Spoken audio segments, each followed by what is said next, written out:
시고 찾아오시면 됩니다. 네, 우리 오늘 말씀 보겠습니다. 제가 이거 좀 조금만 벗을게요.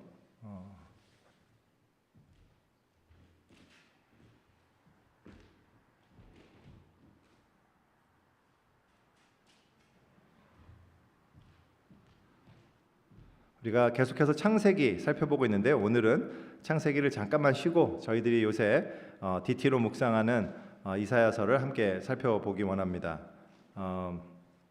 제가 좋아하는 본문 이사야서 6장입니다. 아마 다들 잘 아시는 본문일 텐데요. 특별히 오늘 본문에서 중점이 되는 절은 마지막 8절인데요. 저희가 함께 읽으면서 여러분들이 또 생각해봤으면 좋겠습니다. 우리 6장 몸이 불편하지 않으시면 다 같이 일어나셔서 한 목소리로 우리 읽도록 하겠습니다. 자, 시작. 우시야 왕이 죽던 해에 내가 본즉 주께서 높이 들린 보좌에 앉으셨는데 그의 옷자락은 성전에 가득하였고 스랍들이 모시고 섰는데 각기 6날개가 있어 그 둘로는 자기 얼굴을 가리었고 그 둘로는 자기의 발을 가리었고 그 둘로는 날며 서로 불러 이르되 거룩하다 거룩하다 거룩하다 만군의 여호와여 그의 영광이 온 땅에 충만하도다 하더라. 이같이 화답하는 자의 소리로 말미암아 문지방의 터가 요동하며 성전의 연기가 충만한지라. 그때 내가 말하되 화로다 나여 망하게 되었도다. 나는 입술이 부정한 사람이요 나는 입술이 부정한 백성 중에 거주하면서 만군의 여호와이신 왕을 베었음이로다 하였더라. 그때 그 스랍 중에 하나가 부젓가락으로 제단에서 집은 바 핀 숯을 손에 가지고 내게로 날아와서 그것을 내 입술에 대며 이르되 보라 이것이 네 입에 닿았으니 네 악이 제하여졌고 네 죄가 사하여졌느리라 하더라. 내가 또 주의 목소리를 들으니 주께서 이르시되 내가 누구를 보내며 누가 우리를 위하여 갈꼬 하시니 그때 내가 이르되 내가 여기 있나이다 나를 보내소서 하였더니. 아멘. 네, 다 자리에 앉으십시오.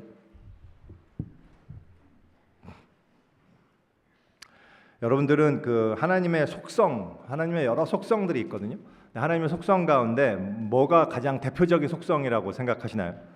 이제 하나님의 속성에는 하나님의 성품을 포함해서 너무나 다양한 여러 가지가 있어요. 뭐 예를 들면 전능성, 전지성, 영원성, 불변성, 뭐 무한성, 뭐 사랑과 인자, 뭐 그밖에 여러 가지가 많이 있습니다. 이런 속성들이 또 성경을 통해 갖고 성경이 여러 곳에 이제 기록이 되어 있는데요. 이 많은 속성들 중에서 이 성경에서 3번을 반복해서 표현되는 것이 하나 있습니다. 많이들 아시다시피 히브리 문학에서는 어떤 표현을 2번 반복하면 그게 이제 최상급이라 그랬잖아요. 그래서 그걸 3번 반복했다는 것은 최상급의 최상급, 그러니까 아주 최고인 거죠. 아주 엄청난 그런 거예요. 근데 하나님의 속성 가운데 3번을 반복해서 표현하는 것으로 성경에 기록된 게 딱 한 가지가 있어요. 그게 뭘까요? 그게 바로 거룩입니다. 그래서 그만큼 하나님의 성품 가운데서 가장 중앙적이고 중심적인 게 이제 거룩이에요. 그리고 그렇기 때문에 하나님을 믿고 섬기는 우리 교회에서도 이 말은 아주 많이 사용되죠. 하지만 그만큼 중심적인 단어인데 비해서 또한 이 말만큼 우리가 잘 이해하지 못하는 말도 많지는 않은 것 같아요. 거룩함이 뭘까요? 거룩함 그러면 여러분들은 어떤 게 떠오르십니까? 이게 거룩함이지 생각되는 뭐가 있나요? 그러니까 우리는 주로 몰라요. 여러분들도 그런지 모르겠는데 저 같은 경우는 거룩하다 그럼 벌써 이제 엄숙함이 생각나거든요. 아주 끝내주는 막 성당에 혼자 들어가서 그걸 바라보는 느낌 같은 이렇게 엄숙하고 막 조용하고 근엄하고 어떤 이런 모습이 이제 더 많이 떠올리게 되는 것 같아요. 근데 이제 하나님의 거룩함이라는 게 그런 걸까요? 뭐 그거 아닌 건 아니고요. 그럴 수도 있는데 하나님이 거룩하시다는 건 어떤 뜻일까요?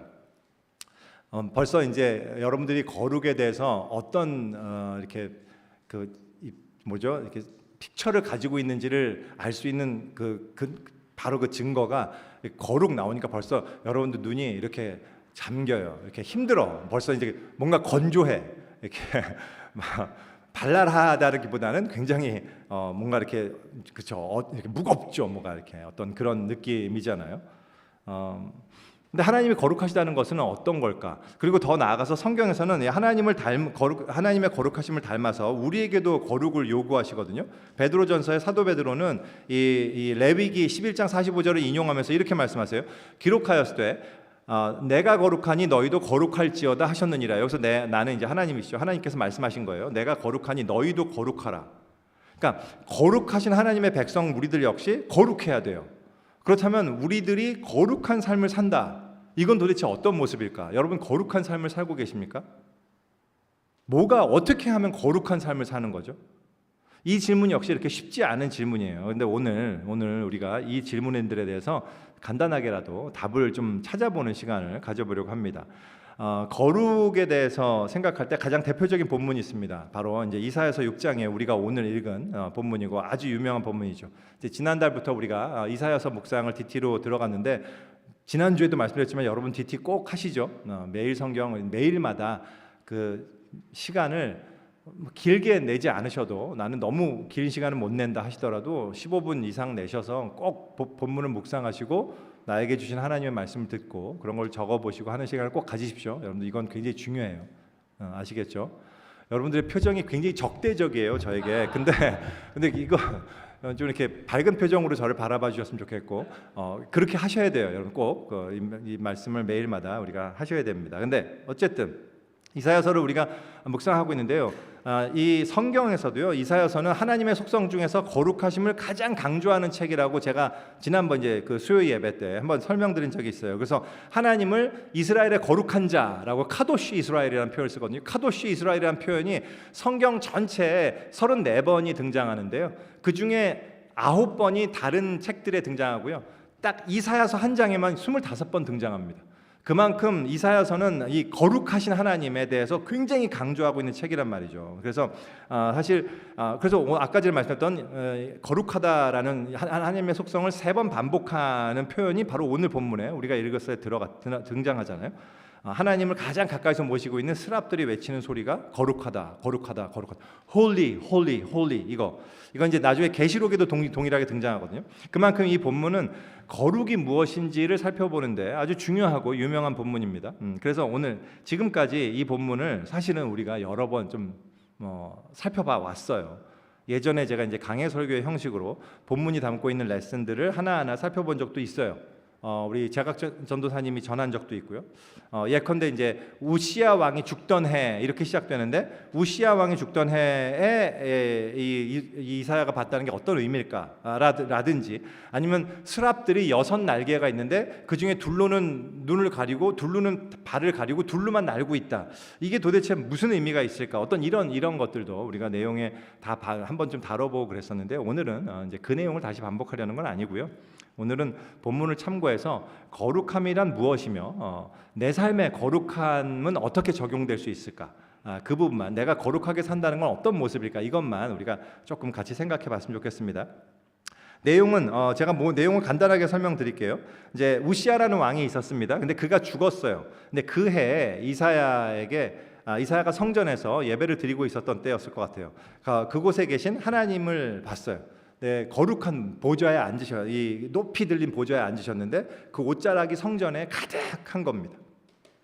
그리고 이제 그곳에 계신 천사들, 거기에 같이 있는 천사를 같이 보게 됩니다. 스랍들, 이제 이 세라핌이라고 하죠. 세라핌이 여러분들 그 아이돌 그걸로 많이 알잖아요, 그렇죠? 근데 그게 아니고 이 세라핌이 그 스랍들이라는 천사들이에요. 그래서 천상의 생명체를 보게 되는데 그들은 6 날개를 갖고 있었습니다. 둘로는 얼굴을 가리고 둘로는 발을 가리고 둘로 날아다니면서 서로를 향해서 이렇게 외치는 거예요. 거룩하다, 거룩하다, 거룩하다. 만군의 여호와여, 그의 영광이 온 땅에 충만하다. 이렇게 외치는 겁니다. 그래서 그 하나님의 임재를 발견하고요. 이사야는 아주 극도의 공포, 두려움에 휩싸이게 됩니다. 그래서 내가 죽게 됐다. 내가 죽겠구나. 나는 입술이 부정한 자고 이 부정한 자들과 함께 있는 자로서 내가 하나님을 보게 됐구나. 이제 난 죽었다. 이런 극심한 공포감에 사로잡힙니다. 그때 그 스랍들, 즉 천사들 중에 하나가 이제 그 제단에서 숯 하나를 집어다가 가지고 날라와서 그 이사야의 입에 대는 거예요. 그리고는 선포하죠. 네 죄가 사하여졌다. 용서받았다. 그때 그리고 그 순간 목소리를 듣게 됩니다. 이사야는 하나님의 목소리였어요. 내가 누구를 보내며 누가 우리를 위해 갈고. 그 소리를 듣고 이사야가 대답하는 거예요. 제가 여기 있습니다. 저를 보내주십시오. 이렇게 하는 내용이 바로 오늘 본문의 내용입니다. 이제 내용을 요약한다면 이겁니다. 이사야가 성전에서 거룩하신 하나님을 보게 됨으로써 이사야의 삶에 아주 극적인 변화가 일어났다는 그런 내용이에요. 아까 말씀드린 대로 이 본문을 다 설명하려고 하지 않겠습니다. 다만 하나님의 거룩하심이 가진 대표적인 의미 두 가지만 중심으로 우리가 거룩함의 의미와 우리에 대한 적용점을 생각해 봤으면 좋겠어요. 먼저 거룩함이라고 하는 것에 대표적인 의미가 있다면 뭐냐면 그건 구별됨입니다. 오늘 본문에서도 하나님이라는 존재가 얼마나 우리와는 구별되는 전적으로 다른 분이신지를 이제 잘 보여주고 있죠. 이걸 이제 신학자 칼바르트는 전적 타자라는 표현을 썼어요. 토탈리터 알리터라는 표현인데요. 그래서 전적 타자, 질적으로 완전히 다른 분이라는 어떤 그런 뜻이죠. 그래서 이게 특별히 하나님의 속성이면서 그렇기 때문에 성경에서는 그 거룩하신 하나님의 백성들의 거룩함을 이야기할 때 그때 표현하는 그때 대표적인 의미이기도 해요. 하나님의 거룩한 백성 이럴 때 그 거룩함의 의미는 구별된 백성이라는 그런 뜻이란 말이죠. 그래서 이 거룩한 백성 혹은 거룩한 성전, 거룩한 성물, 거룩한 음식 이런 것들 이런 표현에서 이 거룩함이라는 말이 가진 가장 일차적인 의미가 바로 구별됨이란 말이죠. 거룩하신 하나님께서 어떤 특별한 사람들을 혹은 특별한 물건을 구별해서 분리시켰기 때문에 그게 이제 거룩하게 된 거예요. 예컨대 이제 수많은 민족들 가운데서 하나님께서 이스라엘 백성들, 이스라엘이란 민족을 택하시고 구별하시고 너희는 나의 택한 백성이다 이렇게 말씀하셨잖아요. 그럼으로써 그들은 거룩한 백성이 된 거예요. 그들이 거룩하게 살았기 때문에 그렇게 거룩한 게 아니고 하나님이 그렇게 구별시켰기 때문에 거룩하게 된 거란 말이죠. 그들에게 어떤 거룩한 내면적인 요소가 있었기 때문이 아니고요. 단지 하나님의 구별입니다. 그 구별됨에 의해서 거룩한 사람이 되는 거고 하나님의 어떤 장소를 택하시고 거기를 구별하셨다면 그게 이제 거룩한 장소가 되는 거죠. 이게 이제 거룩함의 대표적인 의미인데요. 그렇다면 이 거룩함이 질문은 그거죠. 우리의 삶에는 어떻게 적용되는가 이런 겁니다. 우리도 역시 하나님의 구별된 백성인데 우리가 구별된다라는 것은 우리 삶에 어떤 의미인가라는 거죠. 어떤 의미인지를 먼저 살펴보기 전에요. 어떤 의미가 아닌지를 먼저 좀 생각해 봤으면 좋겠어요. 이 구별됨의 의미로서 거룩함을 얘기할 때 지금까지 성경의 역사, 특별히 이제 기독교의 역사 가운데서도요. 대표적으로 잘못 적용된 사례를 생각해 본다면 여러분들도 잘 아시는 이제 성속 이원론이라고 할 수 있을 것 같아요. 이건 어떤 거냐면 이원론 그 자체가 잘못됐다는 게 아니고요. 성과 속이 구분된다라는 거잖아요. 그러니까 구별된다는 건 나쁜 게 아닌데 이 구분하는 것 자체가 문제가 아니라 그 거룩한 것과 속된 것을 구분하는 기준, 그 기준을 많은 경우에 사람들은 religious 하냐, non-religious 하냐로 구분했다라는 게 문제입니다. 예를 들어서 사람들은 이제 이 기준을 교회 안과 교회 밖으로 나눠서 교회 안에 있는 것은 거룩한 것이고 이 교회 밖에 나간 것은 이제 속된 것이다라고 생각하는 경향이 있어요. 그죠? 이제 저는 기억나요. 제가 한국에서 교회 다닐 때 그 어렸을 적에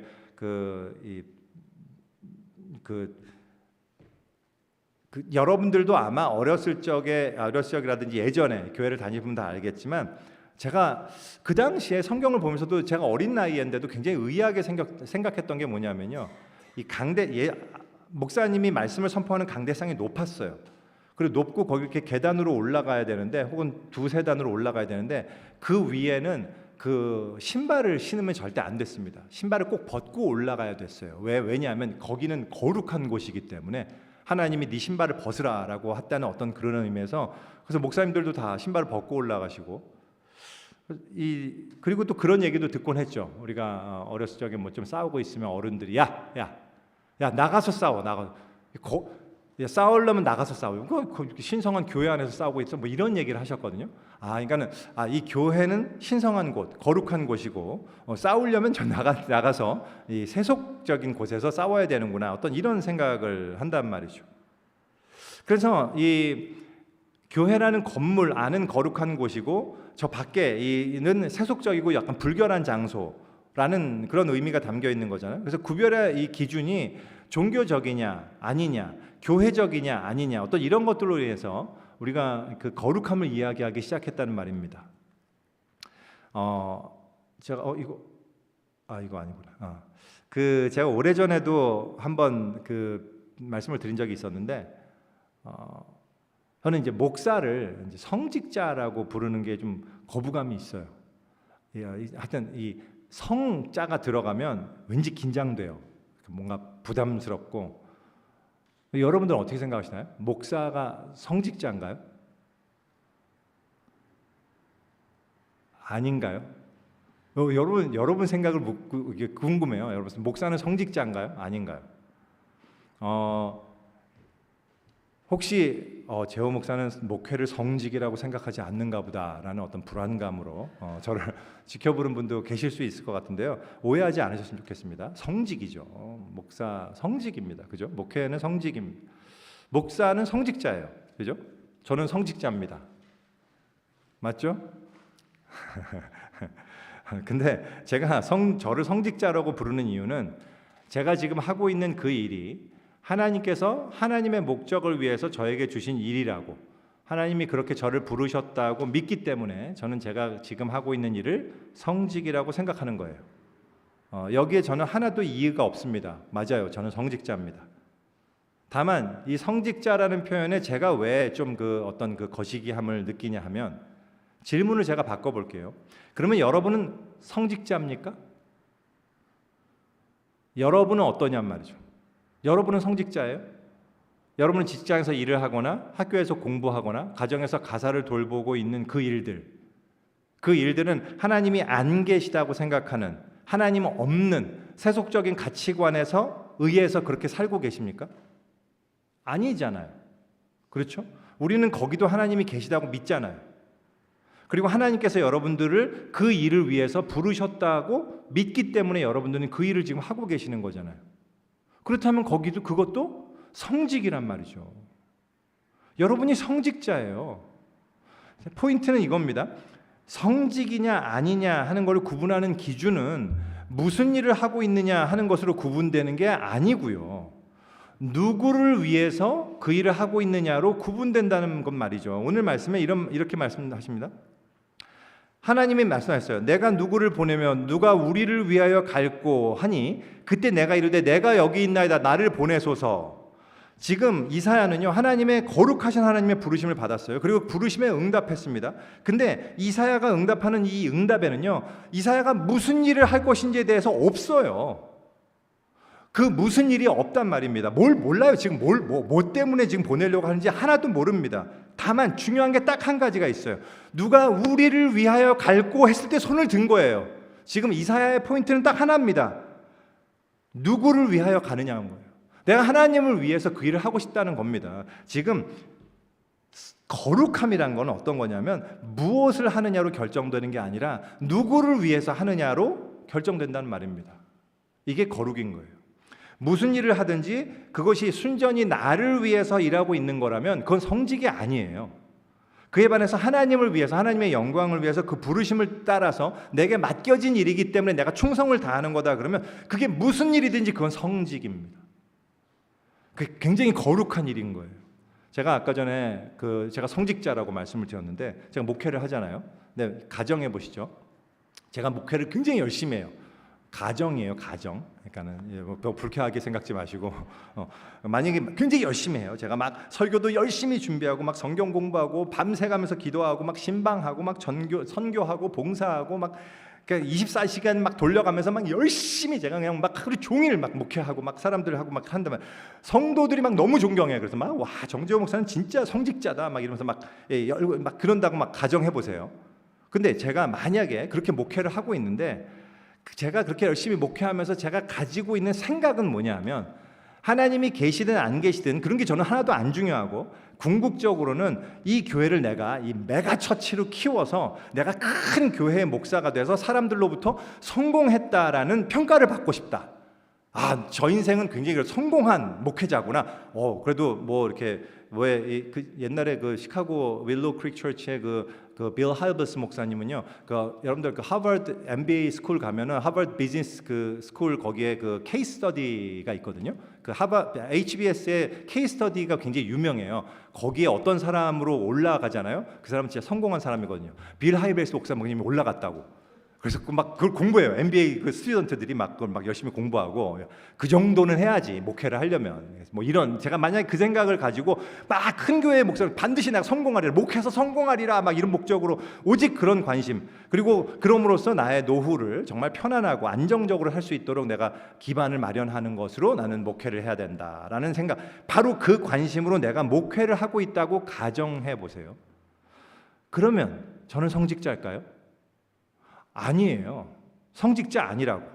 철저하게 세속적인 비즈니스맨일 뿐이란 말이죠. 우리가 기도를 하는 것, 선교를 하는 것, 봉사를 하는 것 다 마찬가지예요. 그 자체가 성직이 아니란 말입니다. 그것 자체가 거룩한 게 아니에요. 그 일 자체가 종교적이면 거룩한 것이고 소위 세상적인 일이면 거룩한 게 아니다. 이 성과 속은 그런 식으로 구분되는 게 아니란 말이죠. 중요한 것은 동기입니다. 근본적인 동기, 그 안에 하나님이 계시는가 하는 거예요. 특별히 우리 그리스도인들에게 있어서 이게 굉장히 중요한 의미가 있어요. 더욱 구체적인 의미가 있어요. 예전 구약 시대에는 하나님께서 거룩하다고 구별하셨던 어떤 룰들이 있었어요. 성전이라는 이 장소, 예루살렘 성전, 구별된 장소였어요. 이스라엘 백성들, 구별된 백성이었습니다. 그들이 먹는 음식, 뭐 이건 먹어라, 이건 먹지 말라, 뭐 네 발 어쩌고 이런 뭐 문어 같은 거. 그래서 그 유대인들은 그 맛있는 그 오징어, 삼겹살을 못 먹잖아요. 그 오삼불고기가 제일 맛있는데, 그죠? 그 둘 다 못 먹는 거예요, 걔네들. 근데 어쨌든 왜냐하면 구별하셨으니까 그 음식도 다 구별됐거든요. 그래서 그들이 농사하는 방법, 그들이 입는 옷 다 하나님이 구별하셨어요. 그들은 그렇게 거룩한 백성으로 구별됐어요. 그런데 여러분 잘 아시다시피 요한복음 2장에 가면 예수님께서 오셔서 모든 사람들이 하나님이 계시는 곳이라고 생각하던 그 화려한 성전을 향해서 말씀하시기를, 이 성전을 헐어라, 내가 사흘 만에 다시 짓겠다, 이렇게 말씀하셨단 말이죠. 이게 정말로요, 그 유대인들을 정말 분노케 하는 참담한 말이었어요. 아주 신성모독, 블래스퍼미. 그래서 결국 예수님이요, 이것 때문에 거짓 선지자로 치부되고 그래서 십자가형을 받으셨단 말이죠. 근데 여기에 대해서 사도 요한은 뒤에 주석을 달면서 이렇게 얘기합니다. 그러나 예수는 성전된 자기 육체를 가리켜 말씀하신 것이다. 그러니까 예수님 말씀은 성전을 허물어라. 왜? 내가 성전이니까. 내가 바로 너희들이 그렇게 사모하던 그 성전에, 저건 모형이었고 이건 실체, 내가 성전이고 내가 있는 그곳이 하나님이 계시는 바로 그곳이다 라는 뜻으로 예수님 말씀하셨단 말입니다. 누구든지 나를 믿는 자는 예수님이 함께 계셔서 그가 성전이 될 것이다 라고 선언한 거나 마찬가지예요. 이걸 이제 고린도전서에서는 사도 바울은 제가 이걸 안 실었네. 네. 뭐라고 말씀하셨냐면 성령이 너희 안에 거하시면 너희가 하나님의 성전이다, 이런 말씀을 하시잖아요. 성령이 너희 안에 거하시면 바로 너희가 성전이라고 말씀하신단 말이죠. 그러니까 이제 거룩함과 속된 것을 구분하는 것은 어떤 특정한 일을 하느냐와 관련되는 것이 아니라 그리스도가 그 안에 있느냐 없느냐로 결정하게 됐단 말입니다. 이제는 더 이상 어떤 특정한 장소가 거룩해지는 게 아니라 거기에 그리스도께서 계시면 거룩해지는 거고요, 거기에 그리스도께서 계시지 않으면 안 거룩한 거예요. 그건 세속적인 거예요. 우리가 건물을 지어놓고, 우리가 지은 건물은 아니지만 이 건물을 놓고 여기를 우리가 성전이라고 부른다면, 만약에 우리가 여기를 성전이라고 부를 수 있는 근거는 이 건물이 교회 건물이기 때문이 아니고요, 바로 여기에 예수님께서 계시기 때문이란 말입니다. 지난주에 오늘 찬양도 너무 감사하고 제가 너무 은혜가 됐던 게, 지난주에 우리가 베델로 올라가라는 말씀에서 거듭드렸듯이 우리가 오늘 찬양했잖아요. 내 주 예수를 모신 곳이 그 어디나 하늘나라, 바로 정확히 그 의미예요. 예수 그리스도가 계시기 때문에, 예수를 믿는 사람들이 모여 있기 때문에 여기가 성전이 되는 거란 말입니다. 여기는 거룩한 곳이 되는 거예요. 할렐루야. 바로 예수님 때문에 여기가 거룩한 거예요. 여러분, 그것이 거룩입니다. 거룩이란 다시 반복할게요. 어떤 종교적 행위를 하느냐 아니냐에 의해서 결정되는 게 아니라 이 자리에 그리스도께서 계시느냐 아니냐, 그리고 내가 하는 그 일의 근본 동기가 무엇이냐에 따라서 결정되는 거란 말이죠. 그래서요, 성직자라는 말도 뭐 좀 걸리고, 성전이란 말도 걸리고, 성화라는 말도 걸리고, 개인적으로 이제 성가대도 굉장히 했었어요. 근데 그런 게 걸리는, 제 마음에 걸렸던 이유는 그것이 거룩하지 않기 때문이 아니라 그것만 거룩하다고 말하면 안 되기 때문에 그렇단 말이죠. 우리가 다시 강조합니다. 여러분 우리가 다 거룩한 거예요. 우리는 거룩해야 됩니다. 우리가 하는 모든 일이 거룩한 일이어야 돼요.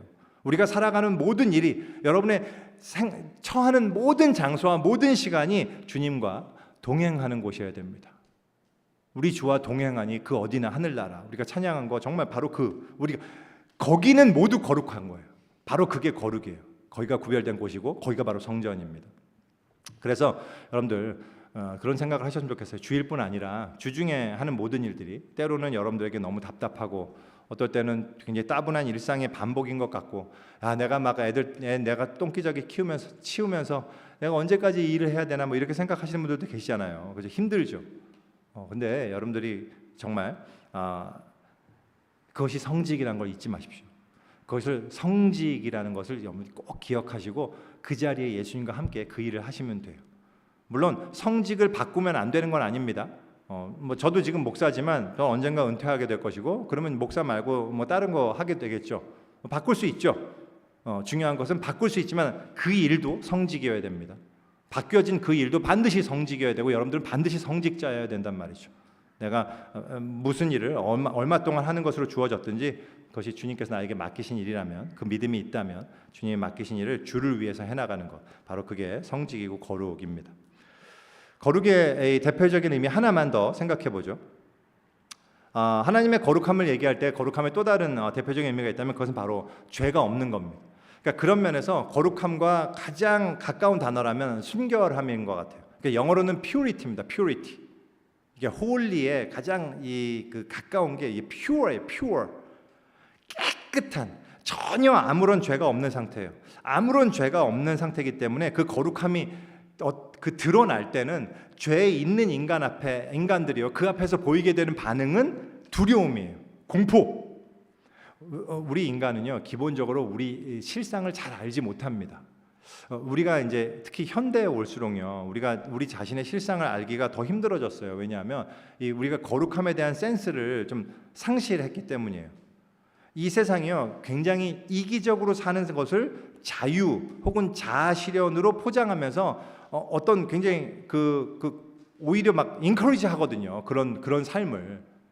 그래서 사실 지금 우리가 거룩함에 대한, 지금 이 시대와 이 세상이요, 소위 말해서 홀리, 그 거룩함에 대한 어떤 센스를 굉장히 많이 상실해 간다는 그런 생각이 듭니다. 그래서요, 다 같이 그냥 각자 자기 기준대로 이렇게 살아가잖아요. 우리가 그래서 실제로 많은 사람들이요, 자기가 얼마나 죄인인지 전혀 생각지 못합니다. 내가 아무것도 잘못한 게 없는데 왜 내가 죄인인가, 이런 생각을 그냥 우리가 많이 하죠. 사실 여러분들도 그렇잖아요. 우리가 평상 여러분이 나는 그저 죽어야 돼, 난 죄인이야, 이렇게 생각하는 사람 많지 않잖아요. 사실 난 평범하게 잘 살아가고 있지 않습니까? 그래서 그렇게 생각해요. 근데요, 사실 우리가 어느 순간 나의 진짜 실상을 깨닫게 되는 때가 있어요.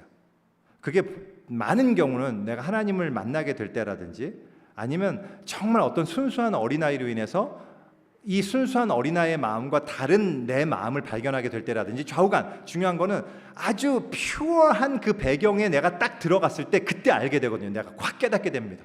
내가 얼마나 더러운 존재인지. 그래서요, 하나님이요, 우리에게 나의 실상, 나의 문제를 깨닫게 해주시는 방법이 뭐냐 하면 하나님 자신을 우리에게 드러내시는 거예요. 그러면 우리는 금방 알게 돼요. 여러분들 그 하얀 종이 있잖아요. 그 흰 종이, 우리가 보통 복사지 같은 거, 그러면 흰 종이를 꺼내 보면 진짜 하얗잖아요. 거기에 하나도 뭐라 그러죠? 오점 없이 그냥 아주 깨끗한 거라고 생각해 보세요. 그럼 그게 굉장히 깨끗해 보이잖아요. 근데요, 그것보다도 훨씬 깨끗한 거 그걸 배경에 두고 그걸 딱 붙이잖아요. 누더기입니다. 완전 누더기라고. 그거랑 우리랑 비슷해요. 내가 아무리 깨끗하게 산 것 같아도요, 하나님의 그 깨끗하심, 그 홀리 앞에 우리가 딱 들어가는 순간 완전 너무 더럽다는 걸 우리가 알게 된단 말이죠. 우리가 얼마나 더러운 존재인지를 확 보게 되는 거예요. 나의 모든 것. 그래서 내가 얼마나 추하고 내가 얼마나 기만적이고 내가 얼마나 더러운 존재인지 보게 됩니다. 그래서 이 죄를 깨닫게 되는 것이 거룩에 대한 우리의 첫 번째 반응이죠. 그게 우리에게 적용되는 한 가지예요. 오늘 본문에서도요, 선지자 이사야가 바로 그런 경험을 하죠. 하나님을 보게 됐을 때 그가 이렇게 말합니다. 화로다. 나여, 내가 망하게 됐구나. 나 이제 죽었다. 큰일 났다. 왜? 나는 입술이 부정한 사람이요, 내 입술이 부정한 백성 중에 거주하면서 만군의 여호와를 배웠구나. 이렇게 얘기하잖아요. 근데 의아합니다. 지금 이 내용이 이사야서 6장이라고 말씀드렸잖아요. 1장부터 5장까지 여러분 묵상하신 분 아시겠지만 거기에는 이사야가 선포하는 예언의 내용이 있어요. 그래서 어떤 학자는 이렇게 얘기해요. 이걸 시간 순으로 이사야가 기록됐다고 봐서 앞에 자기가 그 입술로 지금까지 입술로 하나님을 섬겼잖아요. 하나님의 말씀을 대언해서 1장부터 5장까지 하나님의 예언이 기록됐는데도 불구하고 6장 가서 하나님의 거룩하심 앞에서는 그렇게 입술로 하나님의 예언을 하고 하나님 말씀을 전했던 이 선지자조차도 내 입술이 얼마나 부정한지를 깨달은 거다라고 보는 입장도 있거든요. 이제 그런 학자들도 있고, 또 그것보다는 1장부터 5장 이게 이사야가 시간 순이 아니라 1장부터 5장은 그냥 서론이고 6장은 이사야가 처음 하나님으로부터 부름받던 사건을 기록하는 것이다라고 보는 입장도 있습니다. 저는 뭐가 맞다는 게 떠나서 어쨌든 굳이 전자든 후자든 어쨌든 어느 쪽이 되었든 사실 선지자 이사야가 활동하기 시작한 전이든 후든 그렇게 이사야가 선지자가 입술을 부정하게 사용하지는 않았을 것 같거든요. 하지만 중요한 것은 하나님의 거룩하심 앞에 내가 비춰졌을 때 내가 얼마나 더러운 존재인지를 깨닫게 된단 말이죠. 이 거룩한 이사야 선지자조차도 자기가 얼마나 더러워서 죽게 됐는지를 알게 됐단 말입니다. 그게 우리가 깨닫는 죄인됨의 깨달음이에요. 근데 그러자 이제 스랍 중에 하나가 숯을 가져와서 입에 대죠. 그리고 얘기하죠. 이제 용서받았다. 그래서 이제 이사야도 은혜로 말미암아 이 부정한 이사야가 거룩하게 됐습니다. 여기서 이제 우리는 질문이 들어가요. 그러면 이제는 이사야는 완전히 거룩해졌고 더 이상 죄를 짓지 않은 걸까요? 아니면 여전히 이사야는 부족하고 지금 죄는 용서받았지만 계속 거룩하기 위해서는 이사야가 앞으로도 계속 힘을 써야 되는 걸까요? 이걸 조금 이제 다른 말로 표현하면 이 사건 이후에 이사야는 죄인인가요? 의인인가요? 여러분들한테 물어볼게요. 여러분들이 예수 믿고 죄사함 받고 하나님의 자녀가 되었습니다. 구원 받으셨어요. 여러분은 죄인입니까? 의인입니까? 누가 와서 이 질문하면 여러분 뭐라고 대답할 거예요? 여러분들 혹시 구원파 만나보셨나요? 그 구원파 들어보셨죠? 한국의 기독교 분파 중에 대표적인 이단 중에 하나가 또 이제 구원파인데요. 물론 이제 구원파 내에도 뭐 박옥수 계열이냐, 뭐 권신창 계열이냐, 뭐 유병헌 계열이냐, 뭐 유병헌 계열은 벌써 이제 세월호 사건 때문에 완전히 뭐 컬랩스됐고요. 어쨌든 그런 계열들이 좀 있는데 구원파를 만나보신 분, 전도를 받아보신 분은 아실 거예요.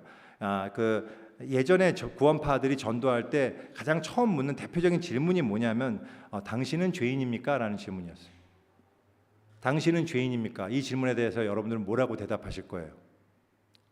누가 왔어? 그러면서 형제님, 자매님, 형제님은 죄인이신가요? 뭐 여러분 표정은 그냥 죄인 같아요. 표정이 죄인가요? 표정이 죄인 같아요. 근데 이게요. 여기서 여러분이 그 구원파를 만나면 대답을 정말 잘하셔야 되는 게 어떻게 대답하시냐에 따라서 그들의 전도 대상이 되느냐, 아니면 그들의 마수에서 벗어나느냐가 결정되거든요. 여기서 뭐라고 대답하시겠습니까? 예, 저는 죄인입니다. 이렇게 대답하면 바로 전도 대상이 돼요. 그래서 그게 아니라 아닙니다. 저는 의인입니다. 이렇게 얘기해야 보내줍니다. 근데 여러분은 뭐라고 대답하실 거예요? 정말로 의인이라고 대답하실 거예요? 여러분 죄인이에요? 의인이에요? 너의 정체는 뭡니까? 이게 사실은 애매하잖아요. 우리가 애매합니다. 이 애매함 때문에 나오게 된 대표적인 답이 뭐예요? Forgiven sinner죠. 나는 용서받은 죄인입니다. 그죠? 이렇게 얘기하잖아요. 왜? 애매하니까. 내가 죄인인가? 여러분 죄인이에요? 아니에요. 우리 용서받았잖아요. 예수 그리스도의 그 은혜로 말미암아 우리가 신분이 바뀌었다니까요. 하나님의 거룩한 의를 입게 됐어요. 우리는 죄인이 아니에요. 근데 이 세상을 살아가는, 그렇게 구원받은 이후에도 이 세상을 살아가는 나의 삶의 모습을 보면 죄인 맞잖아요. 그죠? 나의 상태를 보면 여전히 죄인이에요. 여전히 죄를 짓는 나를 보면 죄인 맞습니다. 이 애매함 때문에 우리는 구원파의 전도 대상이 돼요. 죄인입니다. 그러면 마치 이 사람은 아직 구원의 확신이 없기 때문에 자기를 죄인이라고 생각하는 거구나 라고 생각하고 전도 대상으로 삼는단 말이죠. 근데 사실 이거는 구원파가 오해하고 있는 거예요. 이 세상에서의 삶의 이 거룩함 어려워요. 우리는 예수 그리스도를 통해서 은혜로 말미암아 하나님의 거룩한 백성이 되고 신분상 의인이 되었습니다. 하지만 그 이후에도 우리는 여전히 죄를 가지고 죄와 함께 살기 때문에 죄인인 거예요. 그래서 이 죄와 싸우며 우리의 이 거룩한 삶을 살기 위해서 우리는 계속 분투해야 된단 말이죠. 구원받았기 때문에 우리는 구원을 이뤄 가야 해요. 이 말이 너무 역설적이죠. 여러분이 구원받았기 때문에 그 구원을 이뤄 가야 한단 말입니다. 여기에 긴장이 있어요. 제가 항상 강조하고 지난 수양회 때도 강조했지만 이 긴장을 풀면 안 된다고요. 긴장을 어떻게 푸냐? 어떤 사람들은 뭐라 그래요? 마치 우리 구원이 이미 완성된 것처럼, 우리가 의인이 된 것처럼 간주합니다. 아까 얘기한 구원파가 대표적이죠. 그래서 예수님을 통해서 우리의 과거와 현재와 미래의 어떤 모든 죄까지도 다 용서받았기 때문에 이 땅에서 나는 어떻게 살아도 괜찮다. 그래도 우리는 이미 의인이다라고 생각해요. 그것이 그 긴장을 한쪽으로 푼 거죠. 우리는 또 다른 사람들은 우리가 여전히 구원을 받지 못한 것처럼 이 땅에서 얼마나 거룩한 삶을 사느냐에 따라서 우리의 구원이 결국 결정되는 것처럼 막 불안해합니다. 늘. 그래서 이게 내가 잘하고 있다고 생각되면 안 불안하다가 내가 좀 잘 못하고 있다 그러면 늘 불안하잖아요. 내가 충분하게 거룩한 삶을 내가 지금 살고 있는지, 그렇지 않다고 생각되면 굉장히 불안해하고 내가 지옥 가는 거 아닐까. 이 모습 역시 결코 건강한 게 아니란 말이죠. 그 긴장을 풀면 안 돼요. 이 구원은 전적으로 하나님의 은혜로 임했습니다. 우리가 구원을 받았어요. 우리는 예수 그리스도의 은혜로 이미 거룩해졌어요. 이미 거룩해졌다니까요. 하지만 동시에 우리는 구원받은 자로서 이 땅에서 거룩하게 살아가야 하는 과제가 있단 말입니다. 구원을 받았다라고 말하는 것은 예수 그리스도의 사건이 우리가 받은 구원을 가장 확실하고 분명하게 확증해 주셨기 때문에 그럴 뿐이지, 그 구원이 끝났기 때문에, 완성됐기 때문에 그런 건 아니란 말이죠. 이 구원은 주님이 우리를 부르시는 날 끝나게 될 겁니다. 그때 완성될 거예요. 하나님의 약속은 틀림이 없기 때문에 반드시 그때는 완성될 거예요. 하지만 그날이 오기 전에 우리가 이 땅에 남아있는 과정들을 결코 소홀히 여기는, 함부로 여기면 우리는 안 됩니다. 만일에 그렇게 여기고 거룩에 힘쓰지 않는다면 그러면 어떻게 될까요? 이미 구원 받았으니까 그냥 구원파처럼 막 그냥 흥청망청 내가 어떻게 살아도 나는 구원 받았다 이러고 이제 살면, 그러면 마지막 그때 심판 때 내가 구원받지 못한 자로 드러나게 될 수도 있단 말입니다. 그러면 열심히 또 거룩을 해야 된다는 거 아닌가요? 그렇다면 나의 하는 거에 달려 있는 거 아닌가요? 그게 아니라고요. 그러니까 이 긴장을 여러분 풀지 마세요. 구원은 우리 하기에 달려 있다는 말이 아니에요. 하나님이 우리를 구원하신 것은 우리의 무엇 때문에, 우리가 뭘 잘해서, 우리가 가진 어떤 장점 때문에 우리가 구원받은 게 아니잖아요. 하나님이 우리를 택하신 게 아니란 말이죠. 우리를 택하실 때 바로 그런 기준으로 우리를 택한 게 아니란 말입니다. 우리가 지금 야곱 이야기 창세기에서도 우리가 여러 번 얘기하는 거잖아요. 야곱이 뭘 잘했기 때문에 하나님이 그걸 미리 보시고 선택한 게 아니란 말이에요. 아무것도 없을 때 하나님은 야곱을 선택하시고 에서를 미워하였다라고 기록한 거 있는 거잖아요. 하나님의 택하심은 전적인 은혜란 말이죠. 그 은혜로 우리에게 새로운 신분이 주어졌어요. 우리는 우리의 어떤 상태의 변화로 신분의 변화를 보장시킬 수 없어요. 우리가 뭘 잘한다고 그 신분이 주어지는 게 아니란 말이죠. 이거를 여러분 좀 제가 복잡하게 설명한 것 같은데 복잡하지 않습니다. 이렇게 설명드릴 수 있을 것 같아요.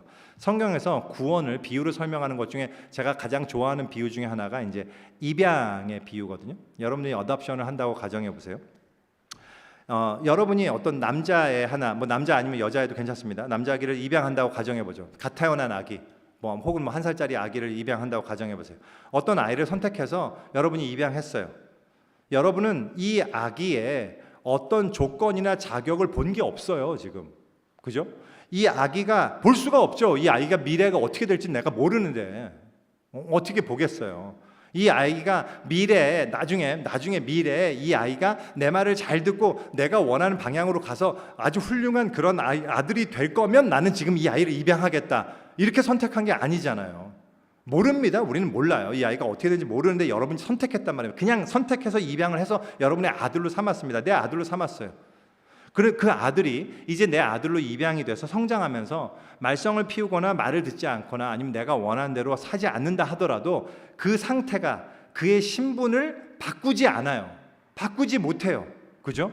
물론 정상적인 입양을 얘기합니다. 요새는 파양한다 해갖고 또 그걸 입양을 리버스하는 이런 바보 같은 경우도 있는데 그런 얘기를 하는 게 아니고요. 어쨌든 입양됐으면 얘는 그냥 내 아들인 거예요. 얘가 어떻게 살든 완전히 개차반으로 살든 잘 살든 어쨌든 그 신분을 못 바꾼다고 내 아들인 거란 말입니다.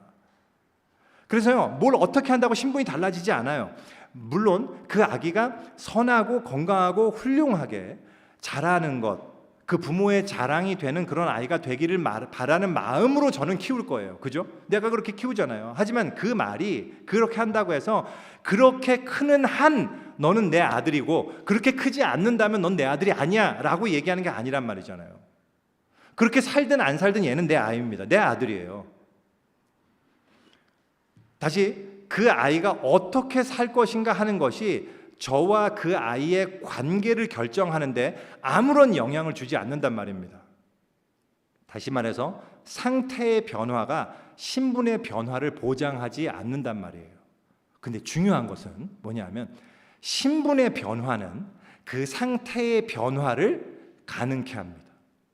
그걸 가능하게 만들어요.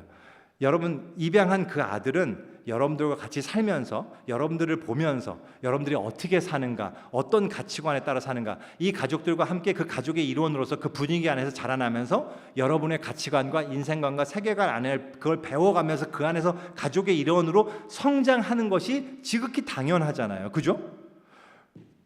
그렇잖아요. 그것을 바로 그 아이가 상태가 변화되는 거죠.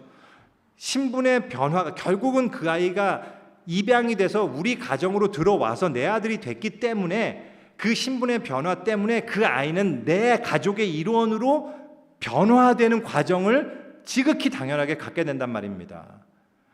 상태의 변화가 신분의 변화를 보장하는 건 아니지만 신분의 변화는 얼마든지 상태의 변화를 가능하게 만들거든요. 이게 바로 우리의 성화인 거예요. 우리의 거룩인 거예요.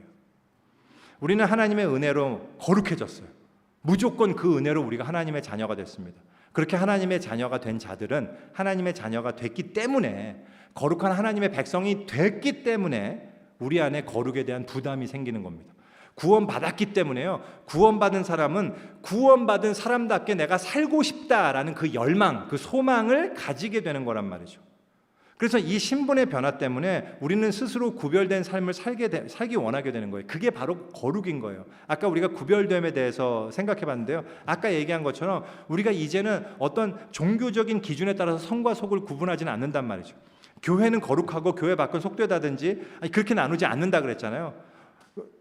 우리는 구원받은 자로서 신분이 변화된 자로서 그런 외적인 기준으로 따라서 우리가 성과 속을 구분하지는 않지만 내가 구원을 받은 자로서 신분이 변화된 자로서 거룩한 삶, 죄 없는 삶, 그 퓨어한 홀리한 삶을 살기 위해서 우리 스스로 내가 하는 행위, 내가 가는 장소, 내가 만나는 사람, 내가 하는 어떤 생각 이런 것들을 스스로 제한하고 구별되기 시작한단 말입니다.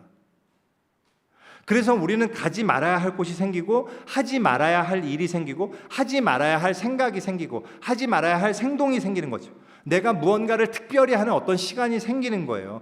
그럼으로써 점점점 내 삶에서 죄와 멀어지게 되는 것, 이것이 우리가 생각하는 우리에게 주어진 거룩의 삶인 거예요.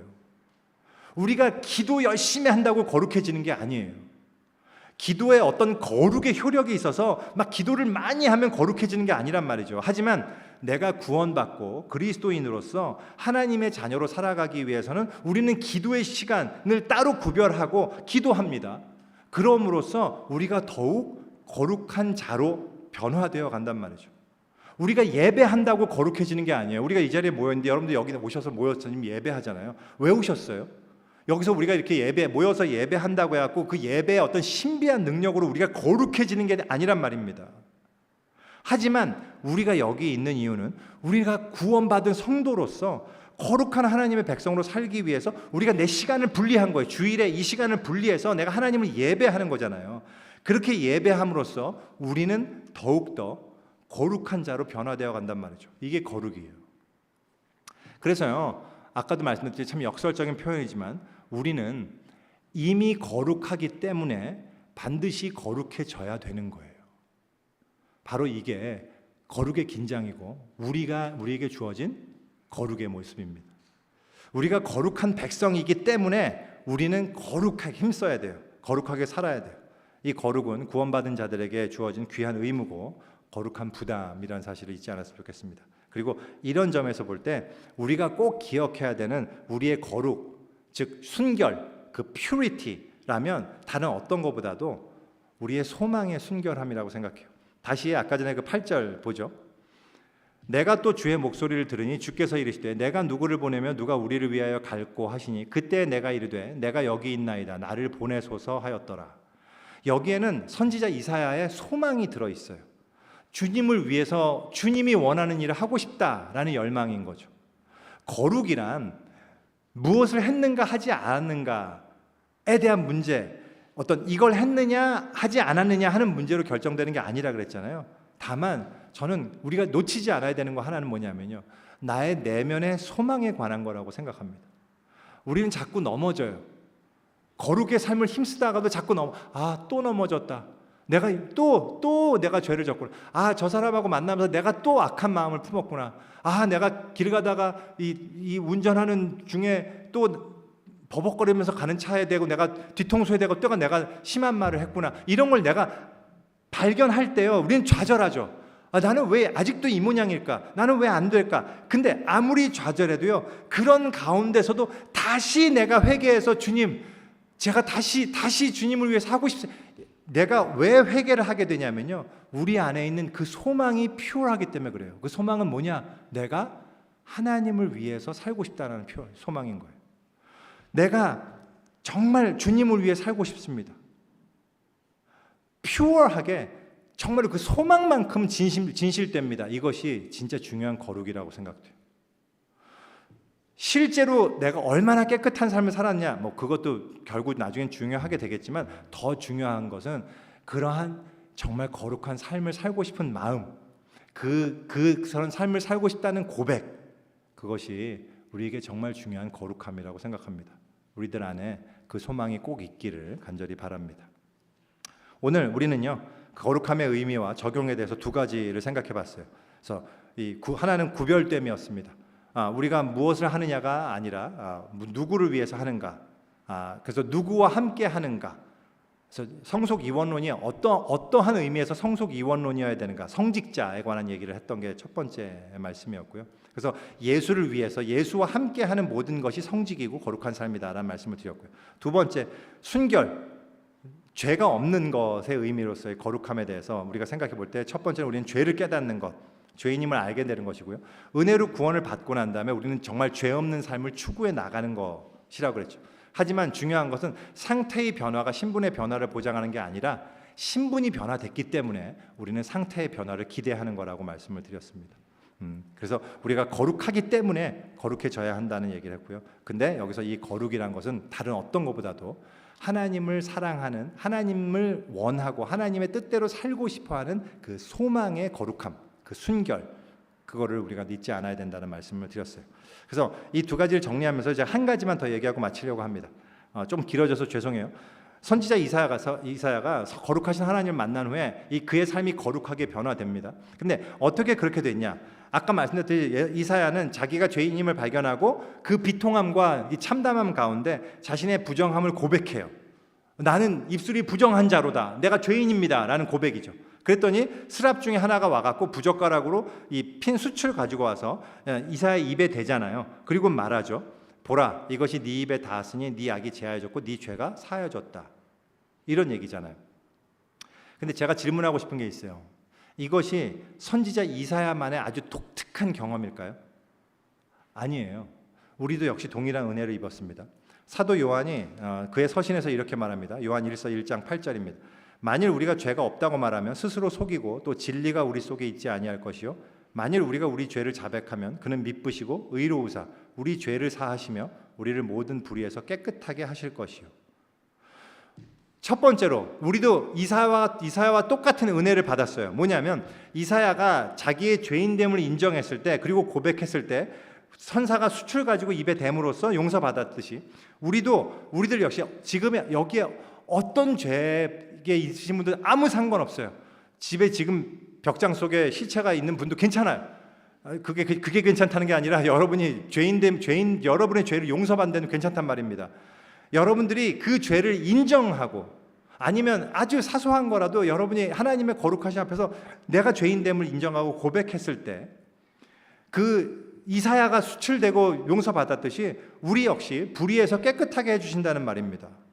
근데 이사야 선지자는 천사가 와갖고 수치라도 됐잖아요. 우리는 뭐 와서 누가 수출된 적은 없잖아요. 근데 우리는 그냥 고백한다고 어떻게 깨끗해질 수 있는 거죠? 여기에 오늘 이 말씀에 구원의 복음이 있어요. 여기에 천사가 이사야의 입술에 수출된 게 중요한 게 아니고요. 그 수치 어디에서 왔느냐가 중요합니다. 이 수치 어디서 왔을까요? 제단에서 집었다고 그랬습니다. 이게 무슨 뜻일까요? 여기서 말하는 제단이 어떤 제단일까요? 물론 성전의 분향단일 수도 있고 번제단일 수도 있어요. 전 개인적으로 번제단이라고 생각하는 편이지만 어떤 제단이라도 상관없어요. 중요한 것은 근본적으로 이 제단들은 무슨 목적이냐? 하나님께 제사를 드리는 목적입니다. 그리고 제사를 드린다는 얘기는 어떻게 제사를 드려요? 제물을 바쳐 불에 태움으로써 제사를 드린단 말이죠. 그러면 그 제사에는 뭐가 있죠? 그곳에는 우리의 죄를 용서하기 위해서 하나님께 바쳐진 제물이 불타고 있습니다. 여기에서 사하여졌다, 네 죄가 사하여졌다라는 히브리 단어가 키페어입니다. 키페어. 여러분 키페어 알죠? 우리 여기 유대인들은 이스라엘 사람들 꼭 지키는 욤 키퍼 있잖아요. 욤 키퍼. 어떤 날이죠? 대속죄일. 그래서 대속죄일, 그 1년에 한 번 있는 모든 죄가 용서받는 그때 쓰는 단어예요. 그 키페어입니다. 다시 말해서요, 너의 죄가 대속받았다는 겁니다. 대신 속량받았다는 뜻이에요. 이 그림에서 뭐가 보여요? 우리는 여기서 우리 죄를 위해서 하나님께 속죄 제물로 바쳐진 하나님의 어린 양을 발견하게 됩니다. 우리 주님이 하나님의 어린 양으로 우리의 모든 죄를 대신해서 하나님께 바쳐지는 제사의 제물이 되었습니다. 십자가에 달려 제물이 되심으로써 우리의 죄를 영원히 속죄하는 영원한 제사를 우리 주님이 하나님께 드리셨습니다. 그 제단의 불, 그 성령의 불이 우리의 입술에만 닿은 게 아니라 여러분의 전 영혼을 감싸 안았단 말입니다. 할렐루야. 그래서 우리가 용서받게 된 거예요. 여러분, 그것이 우리에게 주어진 은혜예요. 이 놀라운 일은 이사야에게만 일어난 게 아니라 우리들 마찬가지예요. 아니, 그것과 비교할 수 없어요. 이사야보다 한 100배, 1000배 정도 놀랍고 큰 은혜를 우리가 받았었어요. 이 사실을 믿으십니까? 여러분, 이것이 하나님이 우리에게 주신 죄사함의 은혜예요. 그렇다면 우리의 반응은 무엇입니까? 우리들도 이사야와 같이 반응하기를 소망합니다. 주님을 위해서 사는 삶을 우리가 소망하게 되기를 원합니다. 그리고 그 소망이 정말 순결하기를 원합니다. 비록 우리가 자주 넘어질지라도 그 소망만은 정말 순수하기를 원합니다. 그래서 그렇게 거룩한 삶을 우리가 살아가면서 주님께서 우리에게 주신 구원을 이루어갈 수 있기를 간절히 소원합니다. 우리 기도하겠습니다.